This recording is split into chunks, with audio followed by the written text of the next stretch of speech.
from Loitering in Wonderland Studios.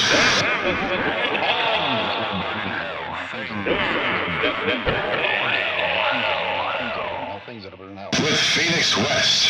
Hello citizens, welcome to Things That Will Burn in Hell. Today's episode is about the decade I was born in, the glamorous, super great, and not at all annoying and outdated as fuck 1980s. Oh, I was born in 1984, right smack in the middle. So I'm just surrounded by a bunch of 80s years of my birth year, which means I had to go through the 80s to make it to the 90s, and thank fucking Christ. Not that the 90s were amazing by any means, but goddamn, they were a breath of fresh air from... Goddamn, were they a breath of fresh air show from 90s. Yeah.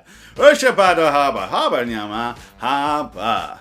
Hisha hafa hosi. Oh, Usha fada tu hasi. Thanks to fada zamsva. That's in bad to bada. For 10 years, everything was hell. The fact that it ended is a miracle. Drum machines and synthesizers ruled the music scene. Record amounts of hairspray put the last nail in the coffin of an already depleting ozone layer. Fashion can be best summed up with 3 words: leggings, neon, and polka dots. Women wore 2 layers of clothes. First layer was a skin-tight leotard or leggings. The second layer was far too baggy and looked like the shirt was melting off the person. U2 was receiving their first bits of stardom. The Goonies was not only not booed out of the theater, but managed to become the most memorable childhood movie in this generation's memory. There's only a handful of good movies from the 1980s. Ghostbusters 1 and 2, The Shining, Blues Brothers, Full Metal Jacket, Die Hard, Scrooged, Indiana Jones 1 and 2, Once Upon a Time in America, Monty Python's The Meaning of Life, Raging Bull, The Last Temptation of Christ, Back to the Future 1 and 2, Blade Runner, Batman, The Right Stuff. There's a few more, but that's really close to all. More good movies came out in 1995 than the entire decade of the 1980s. It's sad but true. The music of the 1980s is something that the American people should regret like Germany regrets the whole Holocaust thing. It was shameful and badly executed. Speaking of executed, we should execute Cyndi Lauper for her participation in the 1980s music scene, as well as Boy George, Prince, and the entire lineup of U2. I make Courtney Love look classy. Time after time, she looks trashier than Courtney Love. Proof there was no shame in the 1980s.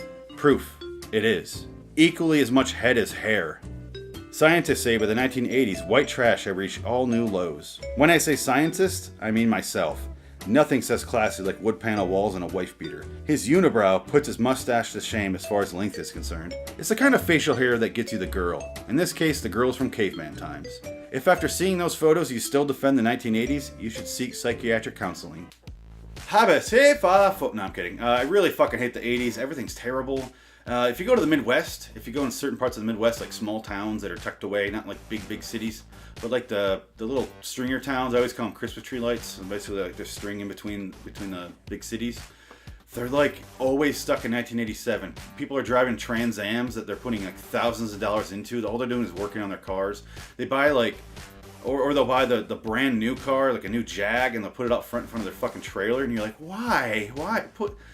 Put a little effort. Like, I realize you drive a fancy car, but you're hanging out at home when you're in a fucking car. It doesn't make any sense to me. It just doesn't. I'm sorry. But like, you go inside those houses and it's 1987 in there. Wood paneling. You got the fucking rotary phone on the goddamn wall.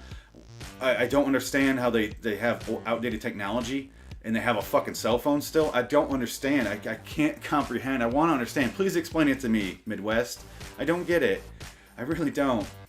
So it's like a time travel device, just going to the Midwest in these small towns. It's like time traveling. It's the cheapest, shittiest version of time travel, where it only goes to 1987 when Whitesnake was ruling the radio waves. That's it. That's all you can do with it.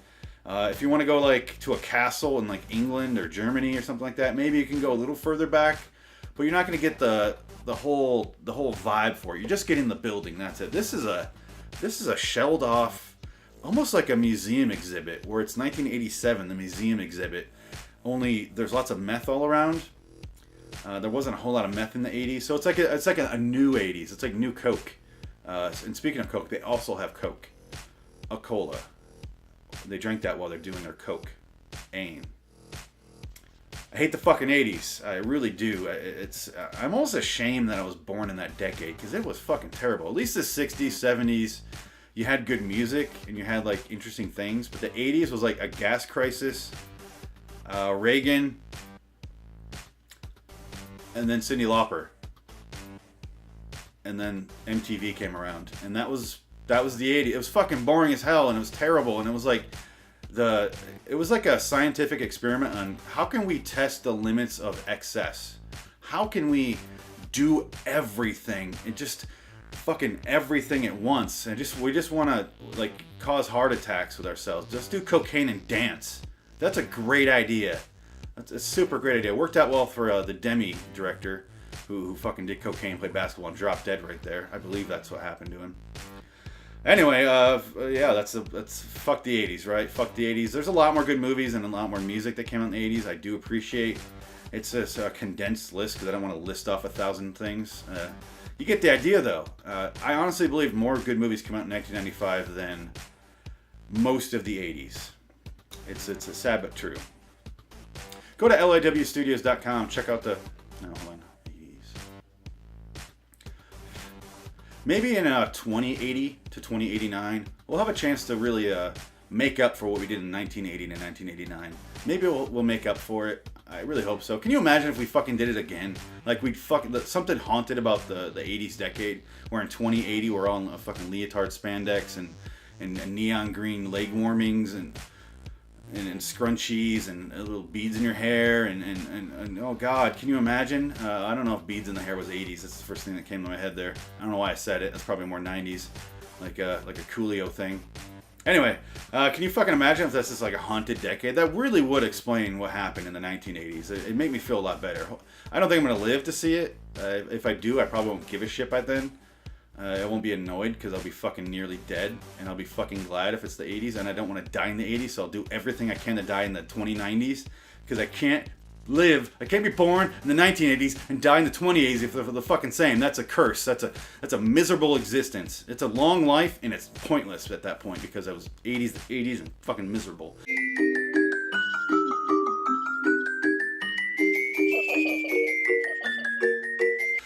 Go to lawstudios.com. Check out the videos there. Check out the podcast. Loitering in Wonderland on youtube.com. You know where that is. loiteringinwonderland@gmail.com. Send us an email. Send us whatever you got. If you want to send a submission to Spooky Spooky Pasta Cast, which is a terrible podcast I made just to make fun of people into that creepy pasta bullshit, send it there. loiteringinwonderland@gmail.com. Do that. I'll read it off. I'll make it into an episode. Make it as stupid as you want. I don't fucking care. The rest of the episodes are improvised, and they're terrible. Anyway, go there, do those things. Until next time, in the meantime, I'll see your asses in hell, where it's constantly 1980 to 1989. Wood paneling in hell burns up quick, but it comes right back. Just comes right back. Just grows back up the wall, and it burns away again. And it goes right back up. And if you want to dial out, to another part of hell, you got to use a rotary phone. You got to use a rotary. Fucking takes forever. Every phone number in hell has 6 million digits. So you just can sit there, and your fingers are burning. They're all stumps. And you're just fucking dialing and dialing. Just keep going around like a wheel of misfortune. Just keep going around. Keep spinning. Yeah, good luck reaching out. You're not going to get anybody because your fingers are going to burn off by then. And the wood paneling would have changed 1,000 times. And you're not going to get anyone. And if you do, it's going to be Cyndi Lauper on the other line. You're not going to want to speak to her. Time after time, you're not going to want to speak to her. So long, citizens.